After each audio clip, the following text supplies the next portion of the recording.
So take a presentation. The groupings, it's me and the unwashed many.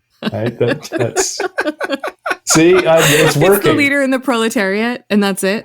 Oh, it's even less than the proletariat. It's the unwashed. They have no idea about how expert I am. They can't approach my status.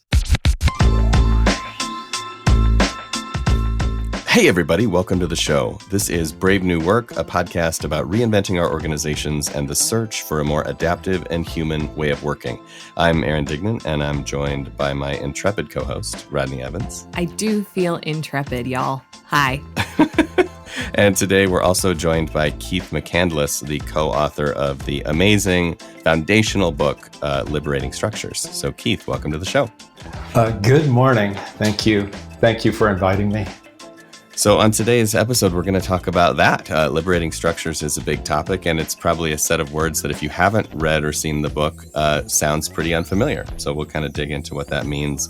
But before we do that, we, of course, will check in. Of course we will, because we do all the time, every week. Almost too much. Question. Some might say too frequently. Our check-in question for today is this one. If you could instantly become an expert in anything, what would it be? Aaron, let's start with you.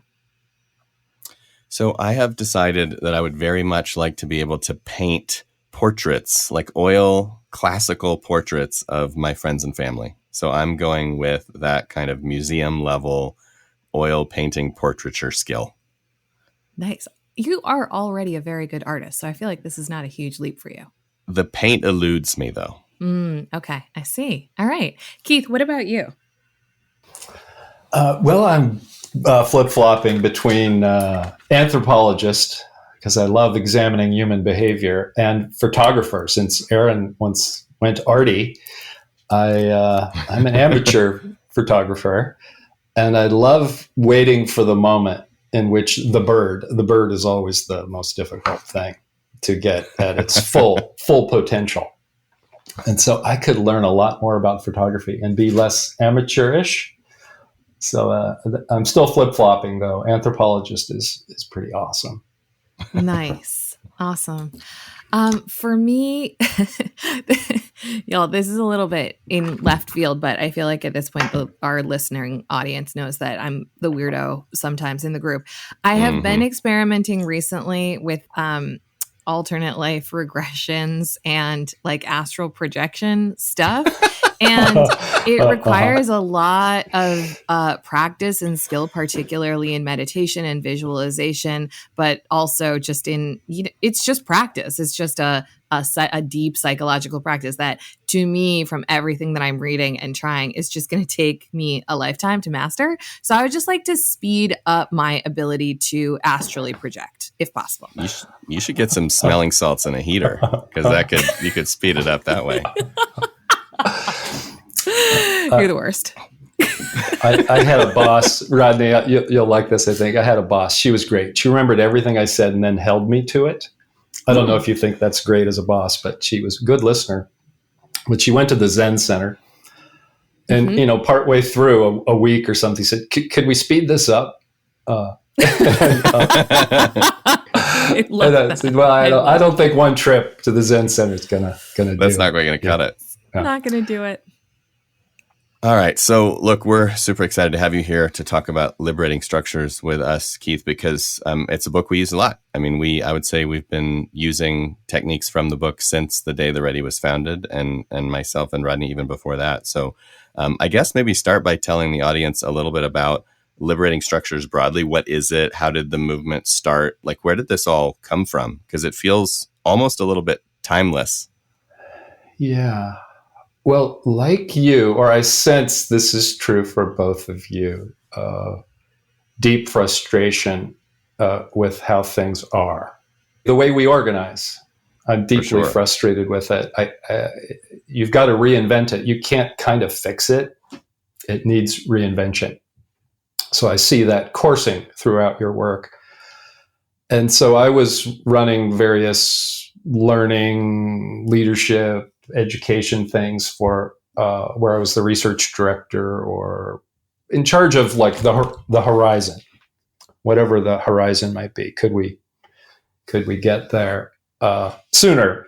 And eventually, running through a lot of different methods, I needed a new theory, and bumped into complexity science, because the theory supporting most of the methods out there was part and parcel of what was wrong and what was frustrating. And so the theory gave me confidence, complexity science as a theory. And so Henry, my co-author, and I got involved in a couple different networks. Henry started an organization focused on practical applications of complexity science. And that was the beginning of, could we do something practical with something as fuzzy, nonlinear, kind of confusing as complexity science? So that was really the start. And the big thing that helped us realize is it's the relationships. It's the pattern of how we're relating to each other that's fundamentally will recreate the system we have now. And that's not acceptable for me, or I think for a lot of people. They're super frustrated with how we organize.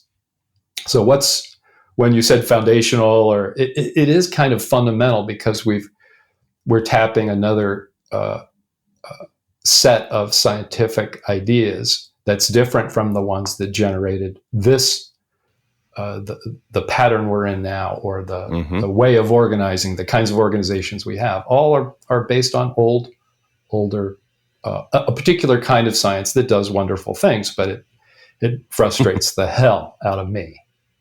So was that enough of an answer? I think so.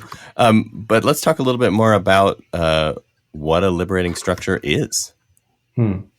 So we went really, really small. So the simplest one that's useful in all the others is called 1, 2, 4, all. A classic. One of our favorites. Yeah, it is. You just can't beat it. And you realize once you start using it, it's an essential, it's a fundamental kind of thing. So 1 minute to think for yourself, which we skip most of the time in typical organizing. 2 minutes to talk to one other person. And everyone, even if they're shy and don't like contact much, can talk to one other person for 2 minutes. And then 4 minutes in a group of 4. And then some all time, usually 5 or 6 minutes. And these are rapid iterative cycles. You can repeat the 1, 2, 4 all multiple times. And just this way of including every voice, it includes every voice in shaping what's about to happen next. So it's not just an inclusive approach. It is designed to include every voice in shaping what happens next.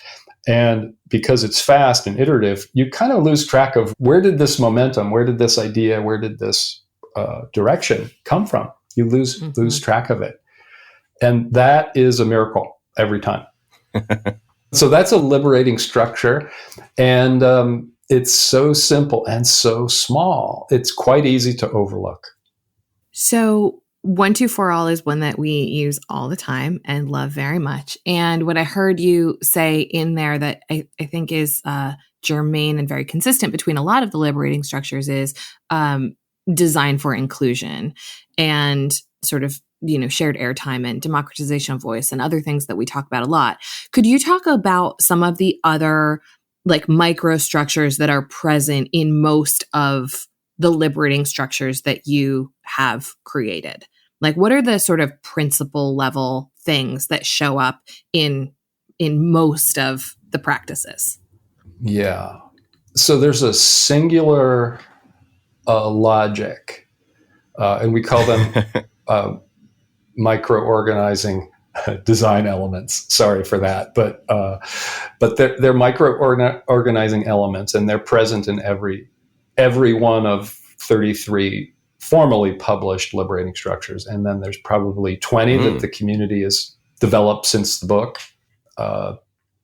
And so we should talk about that, maybe some of the new ones, because they address needs that are, were not addressed in our first 10 years of work together, Henry and I. There are new things that need to be addressed. But so the micro-organizing design elements are an invitation. Every conventional method, non-liberating conventional method, has these same elements, and we just name them.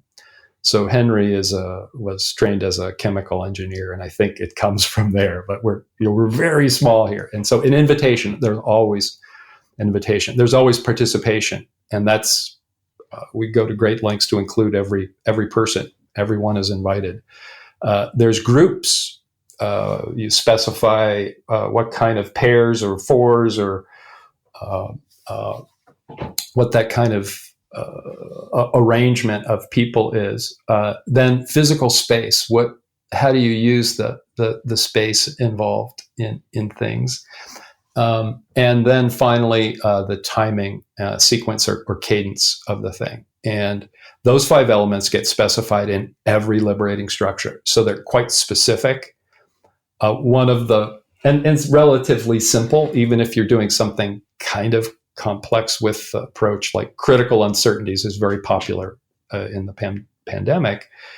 You can a new participant walks into a workshop or walks into a Zoom meeting, and you can give them a little script, and they can run the liberating structure with those 5 micro-organizing elements. And it may not be perfect, but that was our goal, to make each method simple enough that it's accessible to non-facilitators, to novices, to anyone. And that's possible because we broke it down into these micro-organizing elements. So speaking of accessibility and making it, work for everyone, I'm curious if you have experienced resistance, skepticism, cynicism to just jumping in and, and using the practices, and what you have done to kind of navigate around that. So it's time to do 1, 2, 4 all. How do you just get folks to play instead of debate, how we're going to play? Oh God, I've got so many fun stories about this. So I don't expect any client. So I have clients. I work in the field a lot. I love working with clients, and I love their response to this too, even though it is in many cases, like you say, they're cynical. They should be cynical. How many different change programs have come by, and mostly just irritated, disappointed their results. So I believe anyone who's paying attention should be cynical. So what I suggest as we put together a design, we call them strings. They're combinations of structures over whatever period of time we're working with a client. An hour or days, and we'll have this elaborate plan, and they're into it because they want a change. But at the same time, I say, well, you should develop a plan that's simultaneous, that you're ready to do, that has lectures and report outs, brainstorms, open discussion, and all of the conventional approaches. And you should have it in your back pocket, ready to go the moment that liberating structures fail. and I just like, you don't trust it, and so the most fun I had with this was in Belgium. We were out in Bruges, and it was a group of Flemish cardiologists. And if you can imagine a big, tall, powerful, expert cardiologist, and you've got 60 of them in a room. We're down in a cave somewhere drinking wine. It's a gloriously wonderful place. And I'm the one. Henry says, "You go, Keith." I don't know about your partnership between the two of you, but if somebody doesn't want to do something, you can easily ask the other, it's your turn. And they had their arms crossed. They were drinking wine. I had to interrupt them, I had a microphone. I said, well, I'd like you to stand up. So impromptu networking is another liberating structure. It's quite simple. They've got their arms crossed. They're irritated that the client is with me in the front of the room going, I told you, And I'd like you to stand up. I invite you to stand up and share with the person closest to you the biggest challenge you face, and referring your patients. Now, this is very local and contextual. Referring your patients out to someone else. What's the big challenge with that? And what might you get from this group of people assembled here, your colleagues? Could you talk about those two questions for the next few minutes? Well, there was a pause, just like the one, and they turned to their neighbor. They were kind of like, I don't know if I'm going to do this. And then they started in. The room exploded with excitement and sound. They were actually talking about what was really important to them. And then, well, okay, and ding, I have some bells, some Zen, Tingsha bells, ding. Well, okay, find another person, another colleague, answer the same question. Mm-hmm. And the room goes even more. We're in this cave, down below Bruges in some medieval kind of thing. It's really loud, and the client is just like has a smile the size, beyond the edges of their face, because it was the first time they actually engaged their customers fully in something that was deeply important to them. And this was part one of a 15-part string of Liberating Structures.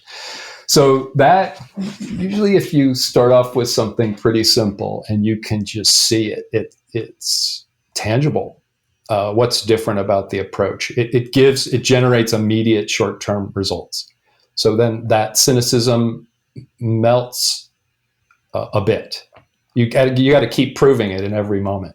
Mm-hmm. Right.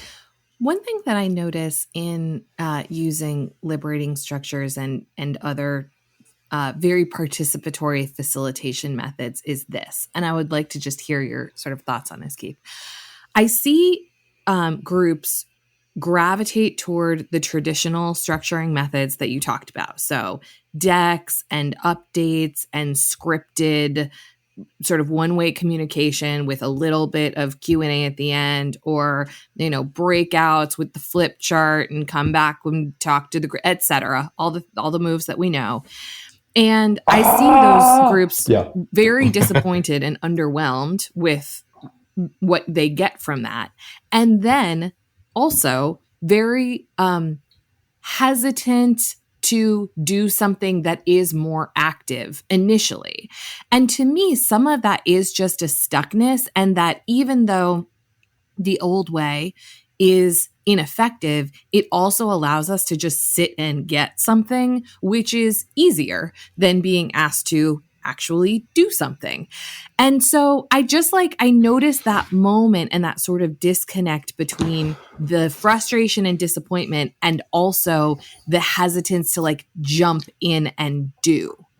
Is that something that you notice in groups? And is there anything that you, besides just saying okay, the time has started, go, is there anything else there to unearth?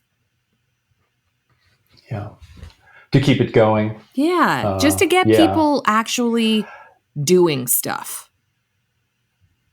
Yeah. Okay. Well, this is shop talk now, is what I call shop talk. This is the heart of things. There's a few things that I've kind of learned how to do over I'm still experimenting with them, but one is called developmental evaluation, or principle-centered evaluation, or just something in which you're constantly asking the same question.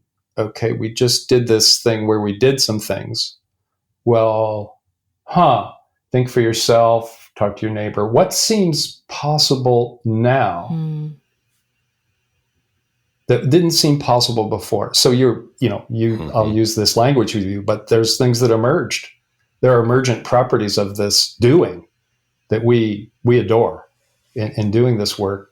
The three of us, we adore it. And it's like, let's elevate that to everyone hears, everybody starts thinking about, well, what's possible now? And so the attraction to making progress is very, very strong. And because those methods that you mentioned, the update that I've critiqued, and you critique the update, the pre-designed lecture or slides, or even open discussion. All of those things aren't very productive. They don't generate attraction to something new that's possible, or just some possibility. It may be something old that's possible, but what? So I keep asking, and there's various ways to do it. You kind of interrupt the flow to say, well, given that, given this, then what? Yeah. And so that you can start going so fast that no one will notice how far they've come. So you actually have to, the cadence is a big deal.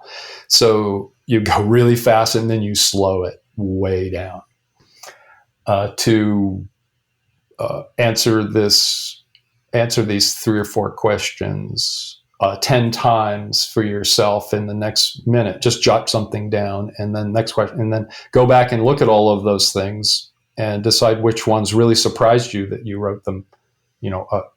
5 things about what's possible now, and then 5 things about, well, if that was possible, what else would be possible? And so you slow the action way down, and as a result of that, then you're ready again to do.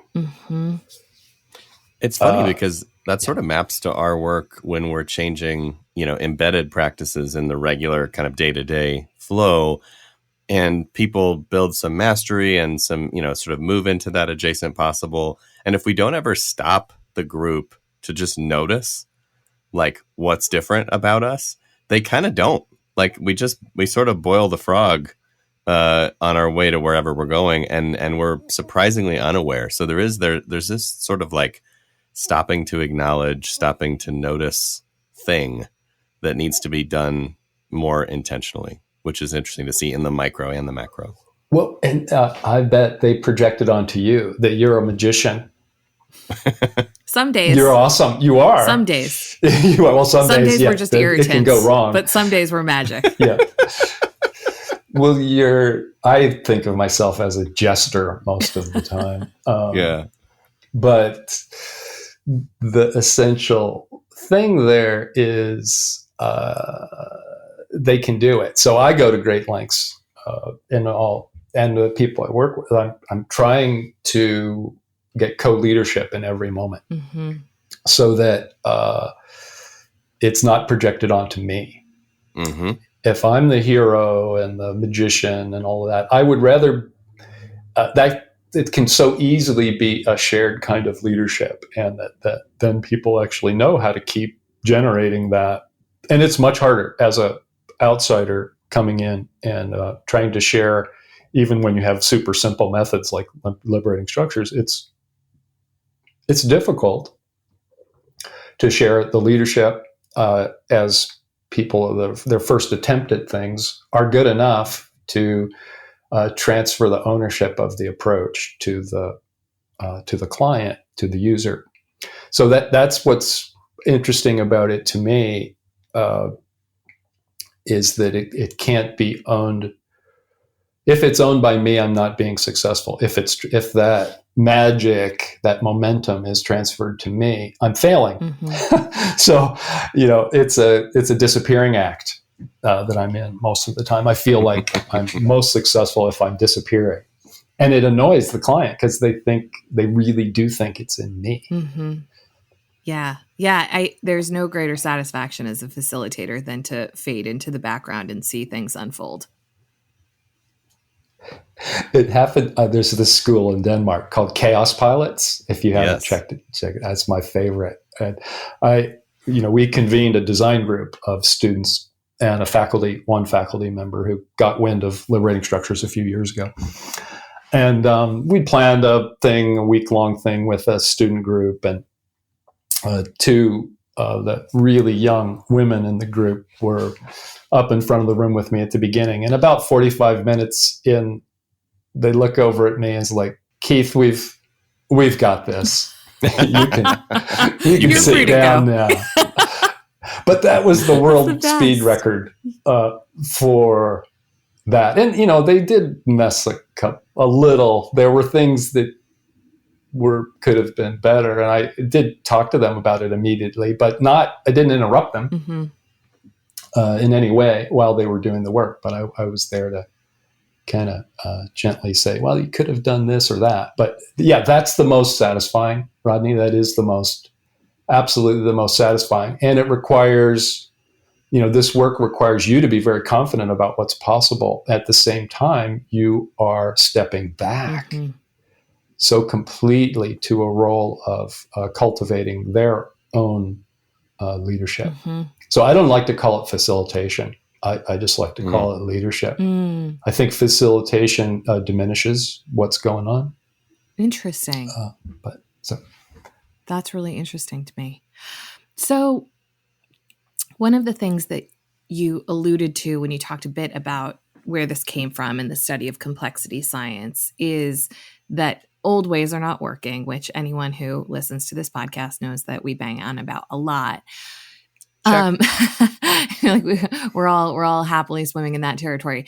But maybe, Keith, talk to us a little bit about what the patterns are that you see liberating structures disrupting or interrupting. Like, if your organizing principles are the 5 things that you sort of articulated to us, what are the principles of the more traditional, more like pernicious patterns that your work is meant to disrupt or shift? What's the antimatter? Yeah. Okay. Yeah, that's good fun work. And I go out of my way to make fun of it sometimes. I'm not sure it's productive, but it drives me nuts. So I do it. So if you take those 5 organizing elements, let's take a presentation. And so the first one is, the invitation is, listen to me. Right? It's not turn to your neighbor or think for yourself. It's listen to me. The participation, I get 99%. If I remember at the end, there's 1% for questions, which I will mostly dismiss because they're not good questions. Well, nobody actually had time to think, so they aren't very good questions. The groupings, the pairings, whatever, it's me and the unwashed many. Right? That's see, it's working. It's the leader in the proletariat, and that's it. Yeah. Oh, it's even less than the proletariat. It's the unwashed. They have no idea about how expert I am. They can't approach my status. And then the groups. Well, the timing is I get 99.9% of the time, and there's this little bit for questioning. So that's the cadence. I go until I run out of time and forget to ask the questions. So that's a way to use the microorganizing elements to describe cynically, a presentation, which is and each of the 5 conventional, when we went around and did, looked at research, I know you did this too, you go around and look and see what people are doing. Well, there were really we call them the big 5 conventional methods, and they produce something, they do. But they're quite limited, and it's pretty easy to use these microorganizing elements to describe how they work and what their limits are. All right, so let's get to the chase. We know they're all your babies, but what's your favorite liberating structure? It depends on the moment and time in which we live. So right now, with a vast array of clients, critical uncertainties, which is a very simple form of scenario planning. Sure. Is the one that helps us understand this moment better and attract our imaginations out a little distance, a little bit. It isn't, I think before the pandemic, I could easily get clients to think 5, or they'd say, what's the planning horizon?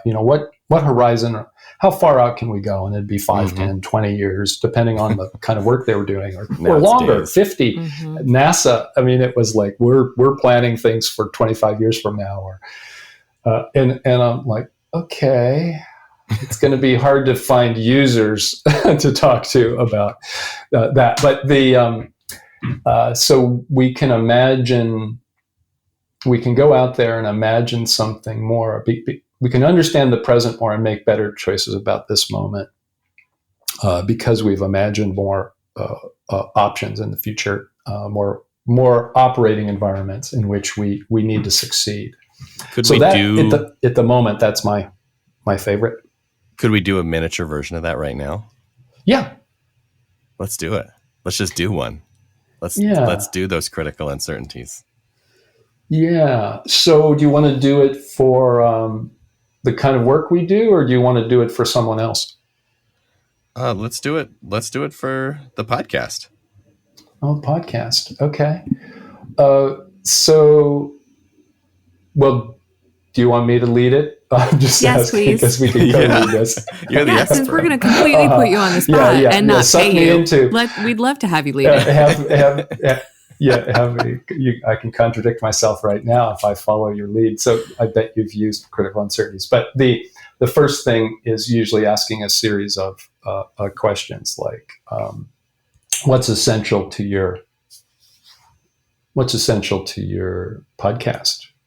What to operate it? What are a few of the things that are super essential? And this is usually done by yourself, writing some things down, and you can do that if you like, but it'll take a little longer.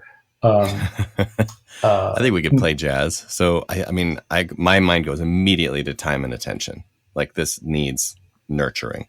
Mm-hmm. Mm-hmm. What are some other things? Essential to our podcast is our relationship.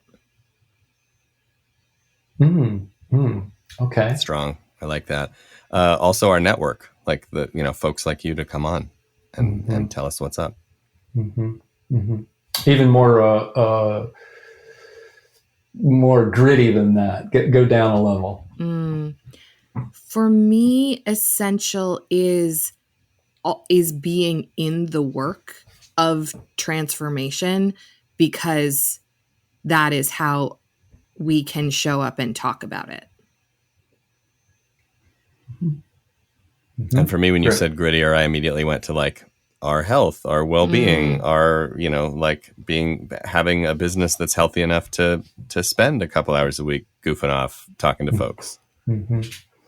I'm even thinking, and I'm guiding you more than I normally would, but things like, Zencaster, I'm not familiar with it, but the technologies, the microphones, a quiet office, Taylor Marvin, our wonderful editor. Yeah, internet, which I've come to appreciate since I don't seem to have it consistently anymore. I just heard a burp on your internet, I think. Fantastic. Great. What we're next question would be something like, what would make your operating to operate this podcast? What would make it vulnerable? What makes you vulnerable? What are the things that could put you out of business?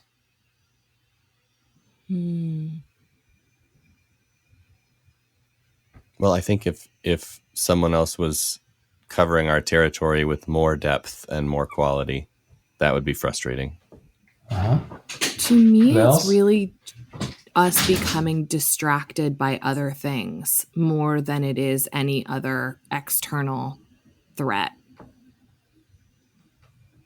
We're our own worst enemy. Mm-hmm. So distraction. Yeah. Yeah. And just deprioritizing it because it is important, but not urgent. Mm-hmm. Mm-hmm. Okay. I think running out of ideas. A thing that keeps me awake much more than it does Aaron. Yes.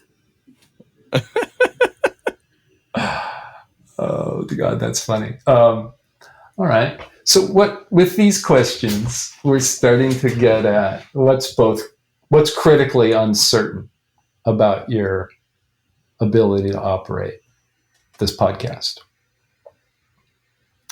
So if you jotted down a bunch of things, I'd invite you to go back and circle the ones that are, wow, that's it. Those are surprises.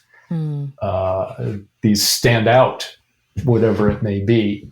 And they get put into, you create extremes around. So one extreme would be there's an infinite number of ideas, and the other extreme would be the well is dry. And that's one axis.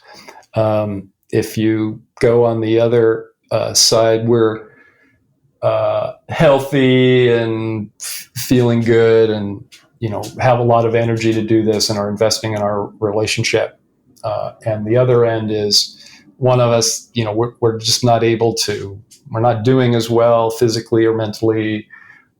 We're unable to do it, but you want to, that's an extreme. So if you take, we're doing really well and there's an infinite number of ideas, that creates an operating reality for you. Right? That's a beautiful, dreamy future for whatever length of time you can imagine. On the opposite, if you go down to the bottom right quadrant, it's, well, you're not as healthy, you're not as in good a relationship, and it seems like you're struggling to find ideas.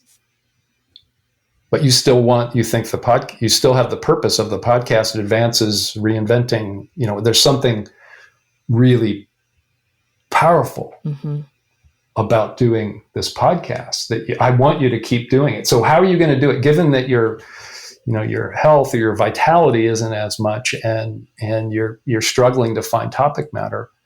That's another operating reality. That's a darker one. But what are you going to do? How are you going to prepare? What are the things? What are the strategies, investments, divestments? What's your barbell strategy in that darker or in that lighter operating environment? Right. What are the big risks you're going to take, and which are the everyday things you're going to do? And there's two other operating environments that are created by these extremes, and it takes about 90 minutes to explore them. Yeah, with some clients, it takes 30 seconds to figure out what's critical and uncertain about their business. For some, it's months. They can't decide, and they want to do 3 at once, and it's nuts. But most of the time, you can That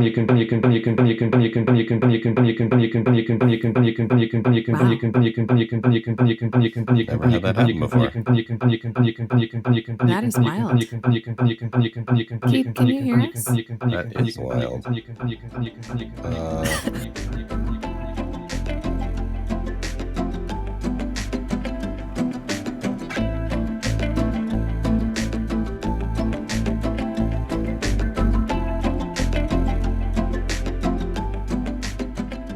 And we're back. Apropos of what we were just talking about, the system freaked out and shut down, and we had a critical failure. And now all of us are back, Rodney, Keith, myself. And I think, just reflecting on what just happened, I found even a few minutes of what should be a 90-minute process really helpful, because during the break, Rodney and I were talking about our relationship and what that means, and how it was actually like the genesis of the show rather than something that we kind of assembled to make a show work. So, even in a few minutes of a burst, that structure was insightful and informative. Yeah. And in the time that we were resetting the Zencastr, I also had time to just think about, in the polarity of unable to come up with new ideas, which has not yet been a problem, but is a paranoia that we both share, like 6 or 7 strategies that I think we could employ tomorrow to create a much more significant backlog of things that we want to tackle. So in both of the areas that we think are essential and possibly could, break bad, even just in that very short window, we both figured something out that feels pretty critical and pretty germane to making this thing work. Okay, my work here is done. So you did a great job, Keith. Yeah. But, and the internet failing us was perfectly timed. That's that cadence thing. It's like, okay, did we notice what was made possible by that little itty bitty interaction? Yes. Thank you, internet, or whatever happened. We noticed. Indeed.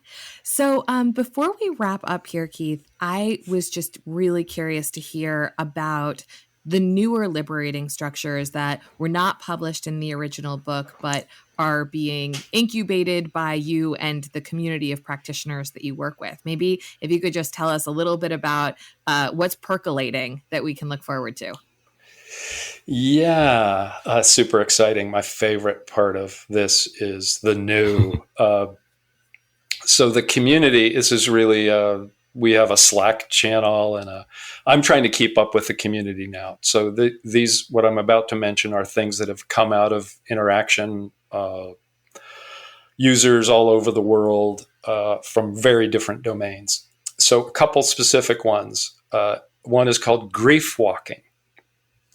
So we have lost so much in this last period of time, and even before that. But is there a way to tap social support for dealing with a loss?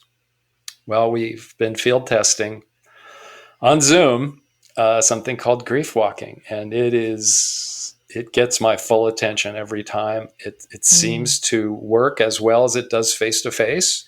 Now we also field tested it. So there's 4 questions. This is maybe more detail, but you answer. We often use just complete these sentences as a way to deeply reflect. So would you like me to share a little bit about grief walking? Okay. Yeah, that seems so. Yes, it is true that. Finish this sentence about a loss you've experienced.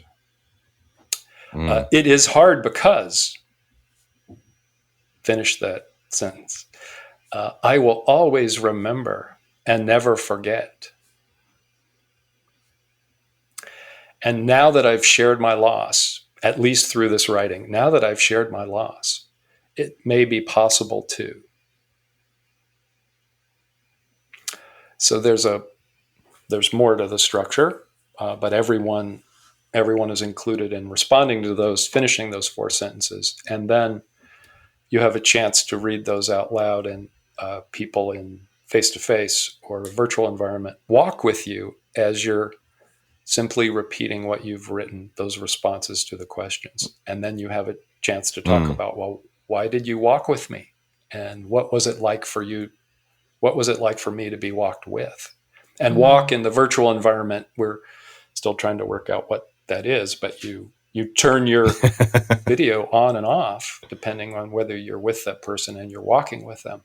So for me, it's an edge for me to handle grief and loss well, and actually notice it. So that's a pretty great one. And it was just responding to needs that we saw out there, deeper needs. Another deeper need one is something called talking with pixies. So if you I bet you've used Troika Consulting before. Have you used that one? Yeah, sure. Well, if you take that, if you think about your user as someone who, it's like New Year's resolutions, you decide to change, but then you don't. And it's a sort of a natural thing for us to fulfill all of our commitments. And so to do the new thing means that you have to let go of some of your commitments. And it's quite hard to sort that out. So we create an environment in which you're getting help from 2 people like Troika Consulting. But it's about those commitments you've made or the assumptions you have about those commitments. And the 2 pixies, one is maintain all of your commitments, and the other is let her rip, baby. Go for the change, which, you probably hear that voice a little louder. But the other one is maintain stability, all the commitments you've made. There's reasons for all of those things. And the 2 pixies sit on your shoulder or whisper into your ear simultaneously their messages of maintain commitment. No, go for the big change. And they whisper like pixies. And we wanted to go, the reason for that one is to reveal to yourself the nature of how hard it is to change on some things, and that in some of the assumptions you've made over time about the way things are just no longer serve you. And through this approach, it's a deeper approach to a consultation that's quite direct, quite powerful. Both of these approaches, I'm using two examples where I kind of swallow hard when I think about them. It makes me a little. It goes quite a bit deeper, and it's because the rest of the repertoire exists. Okay, we can make progress on those things pretty easily. And these two, there's probably 15 more. And it's interesting to be in a role. The first ones, Henry and I forged out of our relationship and our field work. These, somebody else created pretty much. And I was involved, but it's like, oh, how do you do that again? And the novice, being the novice for a structure and being kind of uncertain about what's going to happen. I have that experience frequently now, because I'm trying to keep up with the community of users. So that's the fun, exciting engine for the future. The being in the middle of this large community of practice, and I love that's it that awesome. you're in there. Like, you're in there with the group, so that's great. Yeah, I feel like things taking on a life of their own is actually a cool place to wrap up for today. So Keith, thanks so much for joining us and sharing your liberating structures. Thank you. And for anybody listening to this wonderful episode or any others with all of our amazing and brilliant and illustrious and generous guests, please do share a review, share an episode. We read them all. We love them all. We are trying to help lots of folks out there to change the way that they're working, and we cannot do it without you. And as always, a quick tip of the hat to Taylor Marvin for making us sound good. Brave New Work is produced by The Ready, where we help organizations around the world change the way they work. And you can get in touch with us by emailing podcast@theready.com. As for you, thanks for listening. Now go change something.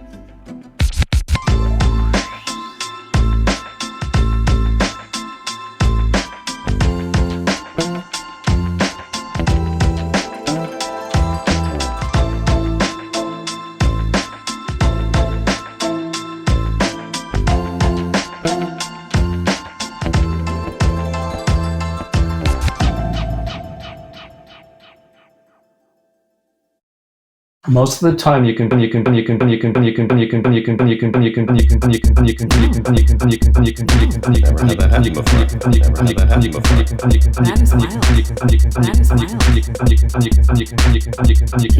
hear us?